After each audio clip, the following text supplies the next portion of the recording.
Pandemi COVID-19 saning watesin krama janten ngawinang parikramane ngandak.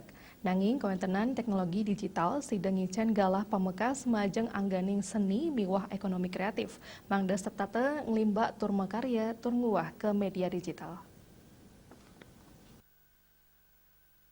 Silih tunggal nyane sida keselehan ring pemargian dan pasar festival, warse kali tali kali dasane lintang sane kemargiang antuk virtual. Penyiagaian platform digital sane nyayubin para seniman miwah angganing UMKM, kecian selang limbakang kewagedan ipun antuk manggien pikolian ring tengahing pandemi COVID-19.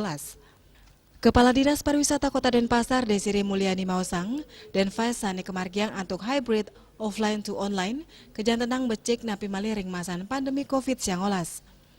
Denfes nyagayang galah majeng para seniman antuk nyobiahang turseah majeng angganing UMKM antuk masarang produk sani keduenang. Angganing seni miwah UMKM urati pisan nyarengin, napi malih ring tengahing pandemi sani jantan mawah pisan antuk nyuguhang tur masarang produk. Melarapan nganggen platform digital pemasaran produk UMKM ke Kantanang becik. Saking langkungan siu satak UMKM sani mendaftar, transaksi salami ring tigang bulan ukuran kantos 3,6 miliar rupiah. Rauh mangkin ayahan platform digital sani nyayubin UMKM ring Kota Denpasar kantun memargi, ya diastun Denfes sampun ketutup. Program inucap pacang rajek laksanayang antuk ngewantu UMKM ngemasarang produk ipun. Kaptiang wenten penincapan majeng UMKM ring pemasaran produk ipun. Bisnis Bali nguni ngayang.